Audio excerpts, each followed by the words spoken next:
Se levanta el receso decretado entre la presente audiencia. ¿Está en condición el Ministerio Público para emitir sus alegatos? Correcto, señoría. Por lo tanto, damos la apertura de los correspondientes alegatos. Escuchamos primero los del Ministerio Público. Tiene el uso de la voz. Gracias, su señoría. Esta Fiscalía se comprometió en los alegatos de apertura a probar más allá de toda duda razonable, entre otras cosas, que el día 7 de julio del año 2018, la víctima, Víctor Manuel Aguilar Díaz, se encontraba en la colonia Loma Linda o el Huizache, en Tangancícuaro, visitando a su hermana, lugar del cual fue privado de la libertad por diversas personas. Así como también, entre otras cosas, como lo señalé, se alegó en los alegatos de apertura que el día 15 del año 2018, el día 15 de julio del año 2018, José Ramírez Narciso, la diversa víctima, también se encontraba en su domicilio ubicado en calle Calzada del centro número 6 en Chilchota, Michoacán, lugar del cual también fue privado de la libertad por diversas personas, y que ambas personas fueron trasladadas hasta un lugar que era conocido como el Cerro de los Nogales, lugar donde estuvieron cautivos y además estuvieron siendo torturados por diversas personas. También en los alegatos de apertura se manifestó que se probaría más allá de toda duda razonable que el 16 de julio del año 2018 estas personas lograron ser rescatadas por agentes de la Policía Michoacán cuando se encontraban precisamente caminando por el mismo cerro en el cual se encontraban en cautiverio, y que los elementos de la Policía Michoacán lograron, en el ejercicio de sus funciones, lograron rescatar a estas personas. Es bien cierto, honorable tribunal, que hasta esta sala de audiencias no lograron comparecer las personas que tenían la calidad de víctimas, Víctor Manuel Aguilar Díaz y José Ramírez Narciso. Sin embargo, por parte de la Fiscalía se hicieron las gestiones necesarias para que estos comparecieran a la misma, no logrando obtener un resultado positivo, por lo cual es que no fue posible poder demostrar, más allá de toda duda razonable, el momento exacto en el que estos señalaron haber sido privados de su libertad, como lo señalan ellos respectivamente, el señor Víctor Manuel y el señor José Ramírez Narciso, el día 7 de julio y 15 de julio del año 2018 respectivamente. Sin embargo, sí se logró demostrar, más allá de toda duda razonable, que el día 16 de julio del año 2018 estas personas lograron ser puestas en libertad por agentes de la Policía Michoacán, y ellos así, su señoría, porque ustedes lograron inmediar los testimonios de 3 agentes de la Policía Michoacán: Giovanni Francisco Martínez Martínez, Luis Alberto Ten Hernández y Alex Alan López Lorenzo, quienes fueron congruentes y consistentes en señalar efectivamente que el día 16 de julio del año 2018, aproximadamente a las 23:30, ellos se encontraban de recorrido en las brechas de Tangancícuaro, precisamente señalaron ellos que en el Cerro de los Nogales de Tangancícuaro, Michoacán, que en un momento determinado se percataron de la presencia de 2 sujetos que viajaban a bordo de una motocicleta, los cuales, al notar la presencia de los mismos, trataron de evadir la presencia de los policías, tratando de huir de ese lugar. Los 3 policías fueron consistentes en señalar esta situación y que en un momento determinado lograron cerrarles el paso y asimismo lograron la detención de ellos. Por su parte, el elemento Giovanni Francisco Martínez refirió que él se encontraba de recorrido en compañía de otros 4 compañeros, que inspeccionó la moto en la que viajaban estas personas y que logró asegurar además a quien dijo llamarse Juan Manuel Lira Horta, que esta detención se efectuó precisamente en el Cerro de los Nogales de Tangancícuaro, Michoacán, y que le localizó, entre otras cosas, 4 bolsas transparentes con sustancia aparentemente de narcótico. Por otro lado, Luis Alberto Ten Hernández fue muy conciso en señalar también que él logró asegurar a quien dijo llamarse Andrés Zamudio Mata, a quien le localizó 29 bolsitas también con sustancia de narcótico, refiriendo además, siendo consistente en que su compañero Giovanni fue quien revisó la motocicleta, mientras que Alex Alan López Lorenzo fue la persona que en todo momento estuvo encargado de brindar seguridad perimetral. No pasa desapercibido y sí se justificó, demostrándose más allá de toda duda razonable que además del aseguramiento y detención que hicieron de estas 2 personas, refirieron ambos que también pudieron encontrar metros más adelante a 12 individuos que se encontraban maniatados que estas personas, además de los señores Andrés Zamudio Mata y Juan Manuel Lira Horta, fueron trasladados a la Fiscalía Regional de Zamora, puestos a disposición por lo que vean las personas que iban en calidad de detenidos, mientras que las personas que iban maniatadas, pues para que se les brindara la atención médica correspondiente. Refirió uno de ellos, y es bien cierto, Luis Alberto Tena Hernández, que no se percató si estas personas que llevaban la calidad de víctimas al haberlos encontrado maniatados habían recibido atención médica, pero sí señaló que las cuatro personas habían sido trasladadas a la Fiscalía Regional de Zamora. Por su parte, Giovanni Francisco Martínez también refirió que había esos dos masculinos a 2 metros de donde lograron hacer o realizar la detención de los señores Andrés Zamudio Mata y Juan Manuel Lira Horta, que estos estaban atados y presentaban indicios de tortura. No pasa desapercibido que también manifestó que estos le refirieron que estaban en el cerro y que además los estaban torturando. Todo esto, señoría, puede justificar de manera circunstancial precisamente ese hecho del cual nos hemos hecho cargo a lo largo de este desfile probatorio, justificándose pues así el delito del secuestro agravado al cual se ha hecho referencia y se sostiene la acusación. Pues no pasa desapercibido que aun y cuando no se justifiquen los momentos exactos en que estas personas fueron privadas de su libertad, al no haber comparecido las víctimas directas, quienes nos pudieron haber dado cuenta directa de ello, también es cierto que de manera circunstancial y referencial esta información sí se justifica, porque estas personas sí fueron encontradas en el lugar donde ellos habían dado cuenta, es decir, en el cerro de los Nogales de Tangancíparo, Michoacán, porque así dieron cuenta los elementos de la policía de Michoacán, y que además sí mostraban signos de tortura, además de que los encontraron ellos aún maniatados, justificándose y demostrándose más allá de toda duda razonable precisamente el delito de secuestro agravado, porque en ese momento, cuando los policías encuentran a las víctimas, aún se encontraban privados de su libertad deambulatoria, es decir, la capacidad de poderse mover libremente de un lugar a otro, y ello es así porque estas personas estaban maniatados. Esta información, señoría, no fue aislada, se corroboró también de manera circunstancial con el testimonio de la perito médico forense, la doctora Darinka Alondra Castro Hernández, quien en un primer momento nos justifica que efectivamente las víctimas sí fueron trasladadas a la Fiscalía Regional de Zamora, tal y como lo advirtieron los elementos de la Policía de Michoacán, que esos informes médicos los realizó el 17 de julio del año 2018, que los practicó a quien dijo llamarse José Ramírez Narciso y Víctor Manuel Aguilar Díaz. Ustedes escucharon puntualmente la condición física en que ella manifestó que se encontraban estas personas,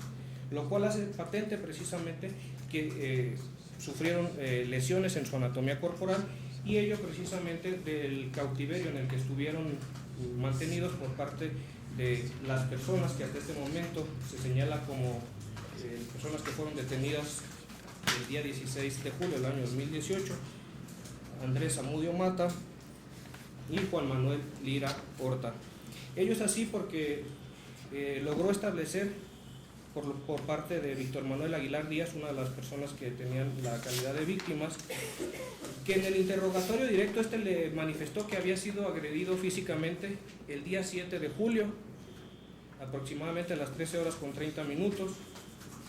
Por su parte, en el interrogatorio que ésta efectuó también con José Ramírez Narciso, también le dijo haber sido agredido el 16 de julio del año 2018. Además, quedó debidamente de manifiesto que las lesiones que presentaba Víctor Manuel Aguilar Díaz tenían una evolución que guardaba correspondencia con el día 7 de julio del año 2018, es decir, el momento específico en el que él mencionó haber sido privado de su libertad y que fuera donde recibió las primeras lesiones. Por su parte, se dio cuenta también de un informe en materia de psicología practicado a José Ramírez Narciso por la perito psicóloga Marlene Nayeli García Contreras, quien entre otras cosas manifestó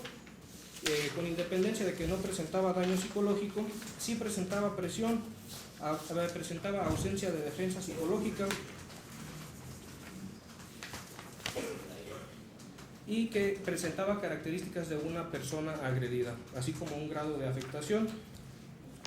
y que de acuerdo a la narración referida sí pudo haber sido privado de la libertad tal y como él lo había referido. Por su parte, los especialistas en criminalística de campo, Jacaranda y Manuel García Bastida, únicamente se abocó a realizar lo que fue la inspección al lugar donde aparentemente habían sucedido estos hechos, corroborándolo, pues esto es así porque es el lugar al cual habían hecho referencia las víctimas y que además hicieron referencia los elementos de la Policía de Michoacán. Efectivamente sí existe y es el lugar denominado como Los Nogales en Tangancícuaro, Michoacán, y corresponde a las características del camino de terracería Predio Cerril, donde estuvieron privadas de su libertad las víctimas, justificándose precisamente que este lugar existe y fue donde se llevó a cabo el cautiverio de las víctimas. Con esta información, señoría, sí es posible poder establecer que existió un secuestro y que este fue agravado en contra de las víctimas, porque si bien es cierto, como lo señalo y reitero, no se pudo comprobar los momentos exactos en que fueron privados de la libertad, sí se pudo comprobar los momentos exactos en que estos fueron rescatados por elementos de la Policía de Michoacán, y ello no quiere decir que se esté alterando o modificando el cuadro fáctico materia de la acusación por parte de la Fiscalía, además de que tampoco se deja en estado de indefensión a los imputados, puesto que son únicamente los hechos que se pueden tener por probados y que forman parte precisamente de la acusación que se hizo en contra de los mismos. Es por ello que al justificarse lo que señala el artículo 9, fracción primera, inciso C, de la Ley General para prevenir y sancionar los delitos en materia de secuestro, sí existió una privación de la libertad y que esa privación de la libertad fue con el ánimo de causar daño que quedó debidamente de manifiesto con los informes médicos de lesiones que practicó la perito Darinka Alondra Castro Hernández, justificándose la temporalidad incluso de el momento exacto en el que una de las víctimas fue privado de su libertad.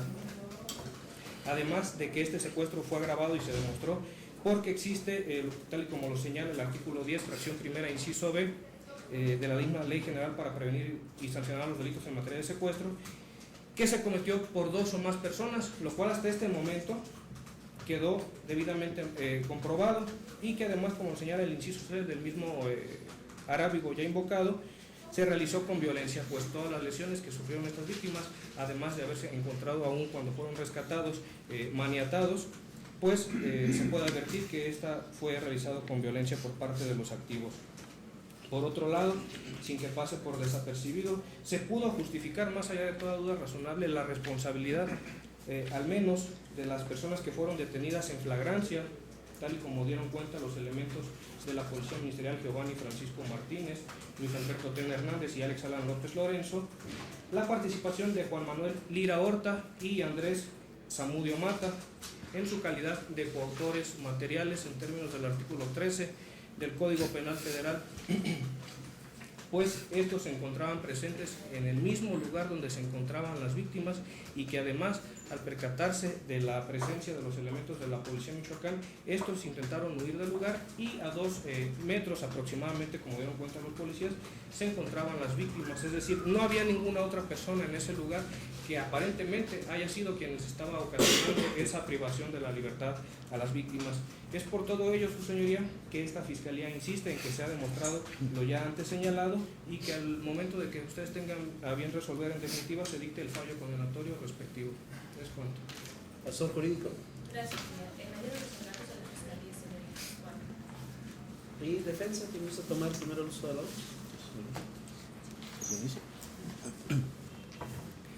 Bien, respetable tribunal. Sin pruebas no puede haber condena. Contrario a lo manifestado por la Fiscalía, no comprobó el cuadro fáctico de su acusación ni de su alegato de apertura, ni siquiera de manera presunta, ya que no se acreditó que mi defendido, Jesús, hubiese cometido privación de la libertad de persona alguna con el objeto de causarle algún daño o perjuicio,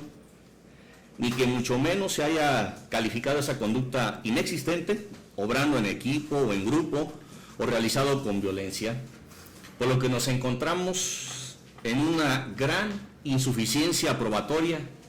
del desfile probatorio que presentó la Fiscalía. Y ello es así, ya que de los testigos que desfilaron en el presente juicio, respetable tribunal, la testigo médico Darinka Alondra Castro Hernández simplemente refirió que realizó un dictamen médico de lesiones de los sedicentes ofendidos. En el contrainterrogatorio refirió que las lesiones que presentaban las personas de iniciales JRN, no le consta cuál fue el motivo de esas lesiones, que le dijo JRN que tenía dolor en la región frontal izquierda y occipital derecha. Sin embargo, aquí lo señaló que no tenía lesiones visibles. Refirió que llegó en un estado deshidratado. Sin embargo, al momento que hace una exploración física, en su informe la médico dijo que tenía mucosa oral hidratada, por lo que su testimonio, sin hacer mayor referencia, carece de relevancia jurídica respecto al cuadro fáctico que señala la Fiscalía, ya que si bien es cierto, practicó un dictamen de lesiones, pues no señala los motivos de la lesión, con qué objeto se pudo haber practicado o señalado esa lesión, ni tampoco su origen, además de las inconsistencias que he referido, ya que tampoco se realizó un dictamen médico o de mecánica de lesiones. Por su parte, la testigo experto Marlene Ayeli García refirió que realizó un dictamen psicológico a la víctima JRN. En el contradictorio que realizó esta defensa, refirió que al momento de la evaluación, sus memorias de JRN se encontraban conservadas tanto a corto como a largo plazo, que su pensamiento se encontraba sin alteración delirante, que sus funciones mentales se encontraban íntegras, que de conformidad a la escala de trauma de Davison,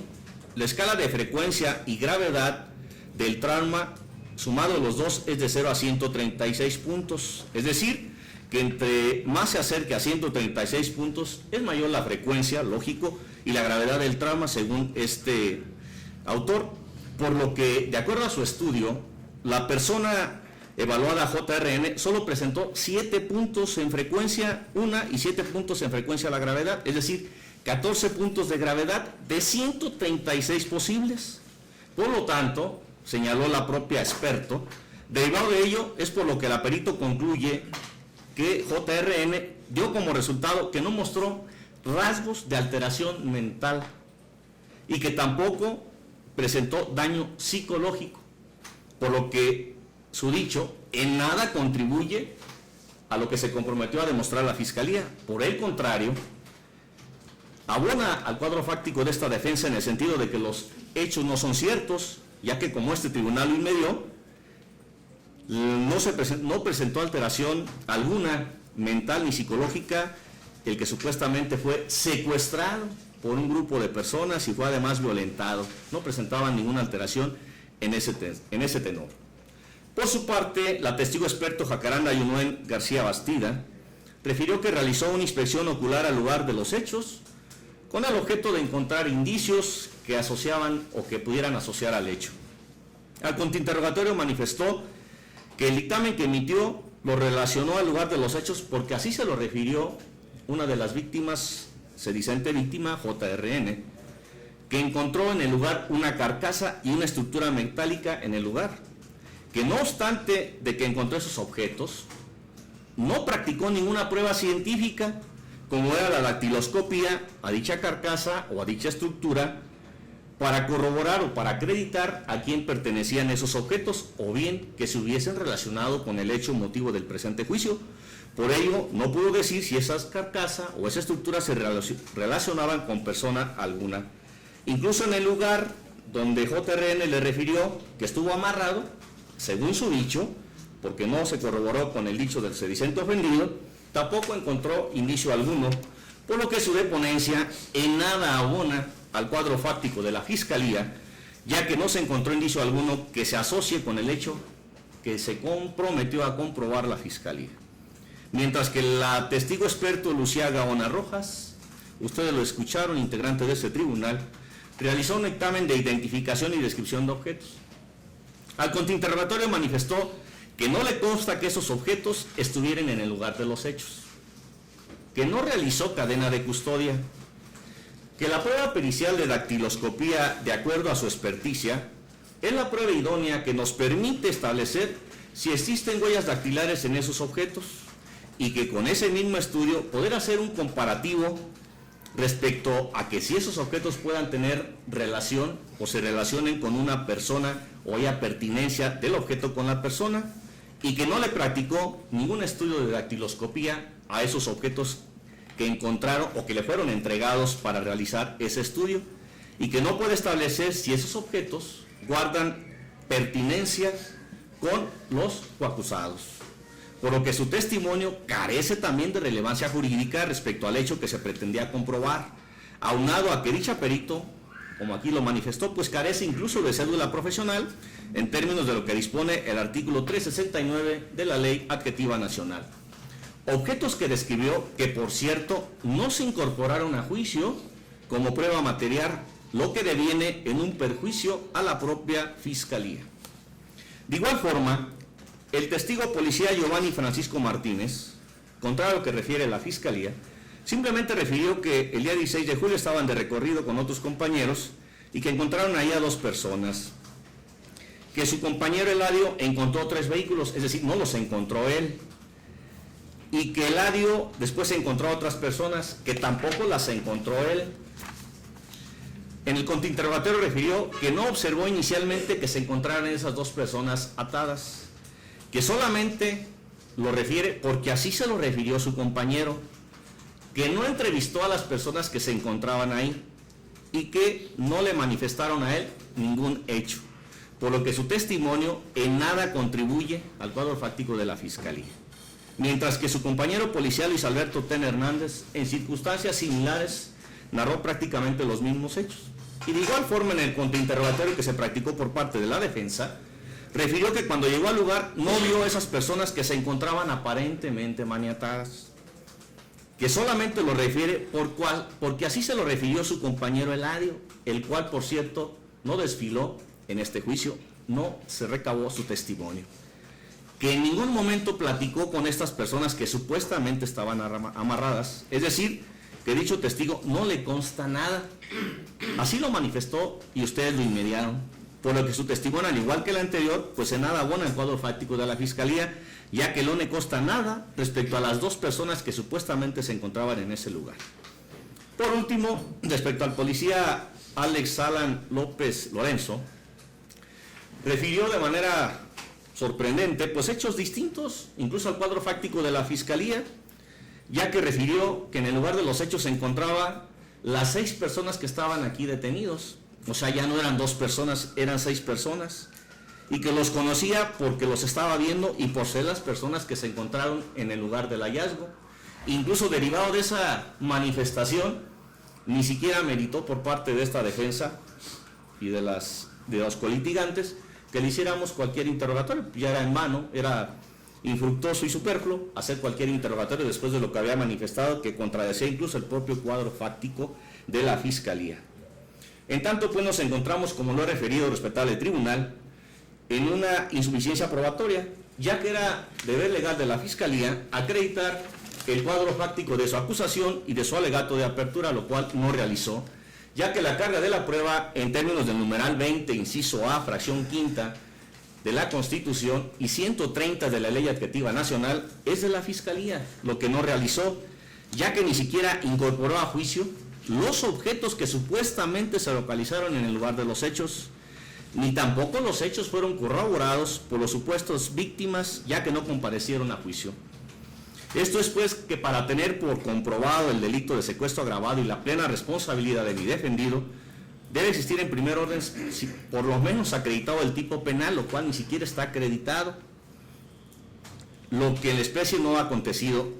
ya que este tribunal pudo inmediar de manera puntual que no existió una sola prueba objetiva, contundente, de incriminación, ni siquiera de manera indiciaria, cuando en esta etapa del proceso debe acreditarse de manera plena el delito en su conducta típica, antijurídica y culpable, y desde luego la plena responsabilidad de quien en ella participa, lo cual aquí no aconteció. Por ende, la presunción de inocencia en el caso que nos ocupa no fue vulnerada con prueba directa y por ende se conserva intocable a favor de mi defendido la presunción de inocencia como estándar de prueba o regla de juicio que ordena a los jueces decretar sentencia absolutoria cuando durante el proceso no se haya aportado prueba de cargo suficiente, como en el caso que nos ocupa, para acreditar la existencia del delito y la responsabilidad de quien participa, ya que la culpabilidad debe rebasar la probabilidad. Es decir, pues, además sustento mi criterio en la tesis de jurisprudencia número 20-13-588, bajo el rubro sentencia condenatoria en el sistema procesal penal acusatorio oral, a fin de salvaguardar el principio de presunción de inocencia, debe fundamentarse en pruebas de cargo válidas y no en conjeturas sustentadas en la creencia, suposición, presentimiento o suspicacia de quienes integran el cuerpo colegiado o el tribunal unitario correspondiente. El cumplimiento de los principios de convicción de culpabilidad y objeto del proceso, previstos en el artículo 20, apartado A, fracciones 1 y 8 de la Constitución Política de los Estados Unidos Mexicanos, debe considerarse que el escrutinio judicial en la etapa de juicio oral está desprovisto del estándar que se tuvo al dictar la vinculación a proceso, ya que los jueces que apreciaron el debate de juicio no deben entender la culpabilidad equiparándola al grado de sospecha razonable que pudo establecerse para tener por demostrar a la probable responsabilidad. Por tanto, una sentencia condenatoria no debe apoyarse en conjeturas sustentadas en la creencia, suposición, presentimiento o suspicacia de quienes integran el cuerpo colegiado o el tribunal unitario correspondiente, sino fundamentarse en pruebas de cargo válidas a fin de salvaguardar el principio de presunción de inocencia. En tal virtud, apreciar la prueba más allá de toda duda razonable implica que la culpabilidad ha rebasado el grado de probabilidad que, en su momento, pudo construirse con una sospecha razonada. De ahí que este principio se traduce en una doble garantía, ya que por una parte, se trata de un mecanismo con el que cuenta el juzgador para calibrar la libertad de su arbitrio judicial y por la otra, para el acusado oriente una suficiente motivación que debe apreciarse reflejada en la sentencia. Asimismo,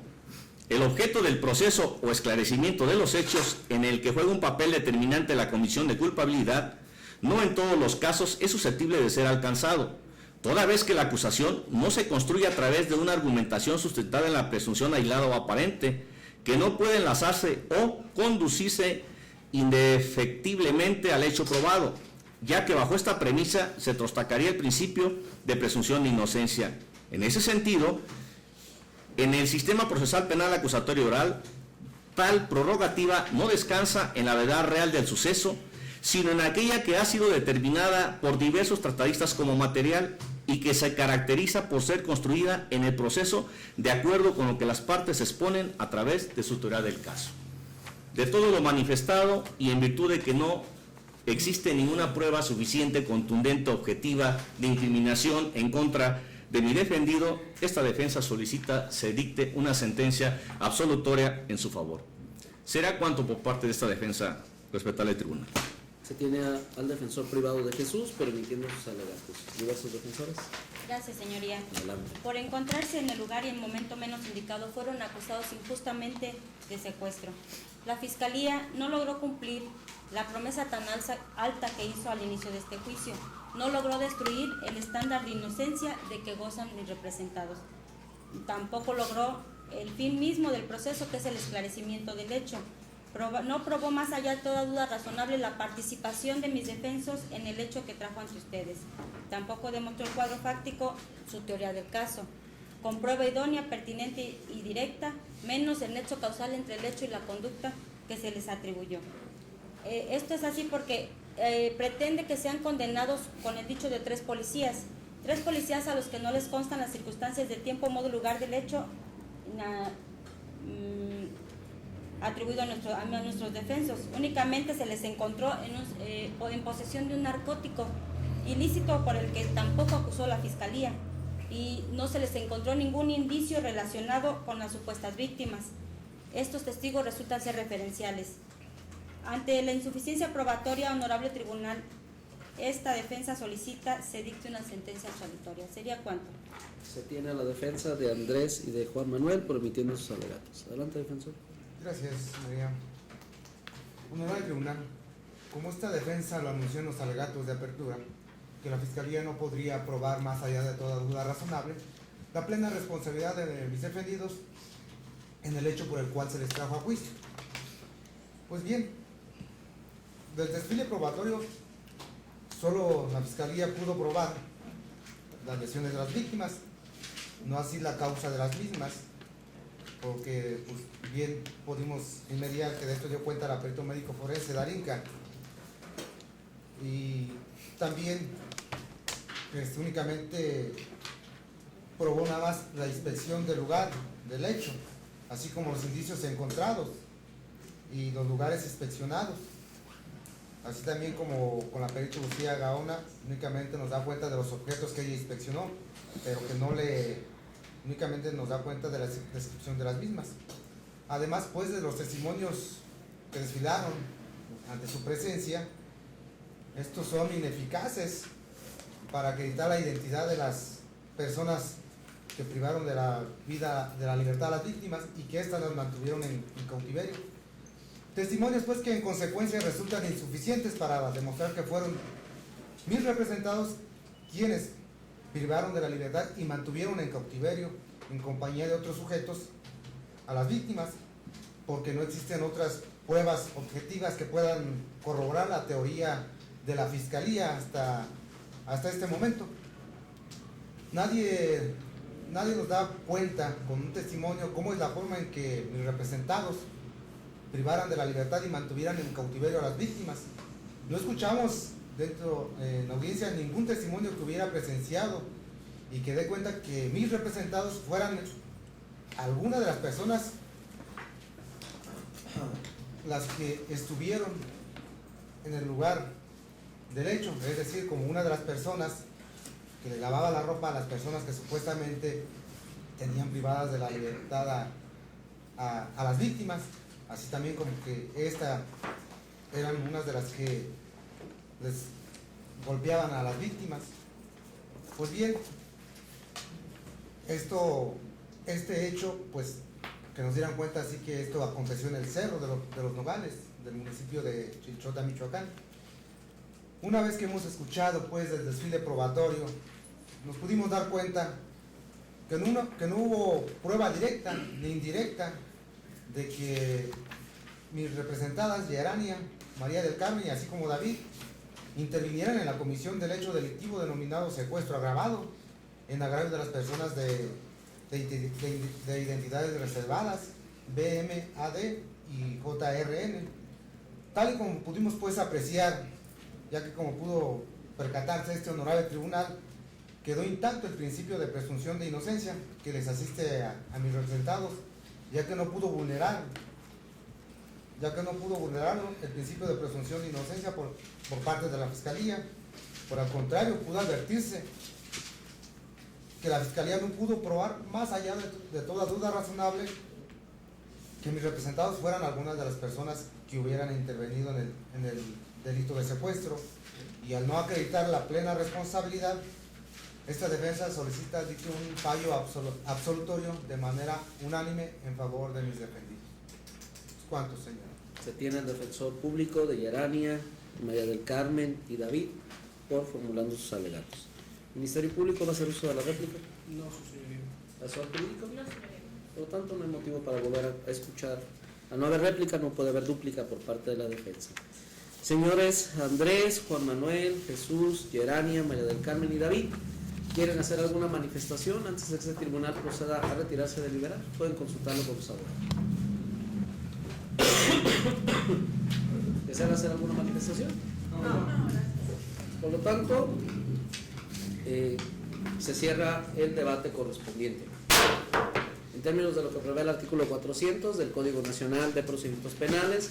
ha sido cerrado el debate y por lo tanto este tribunal procede a retirarse de deliberar de manera continua, aislada y privada a efecto de emitir un fallo dentro de esta causa penal. Estimamos aproximadamente que vamos a emitir este fallo en 40 minutos. Por lo tanto, les pedimos que estén atentos y disponibles en esta temporalidad. Les pedimos una disculpa si requerimos mayor tiempo. Y en caso de que sea menor, pues también informaremos por medio del área administrativa. Pido que estén disponibles, dejen sus datos o alguna forma de localización al área administrativa para que estemos en condiciones de poder emitir este fallo. Antes de retirarnos, ¿tiene alguna solicitud de las partes, agente del Ministerio Público? Ninguna, su señoría. ¿Asesor jurídico? No, señoría. ¿Respectivos defensores? Ninguna acción, pues. Ninguna, señoría. Ninguna. Por lo tanto, procedemos a retirarnos a deliberar.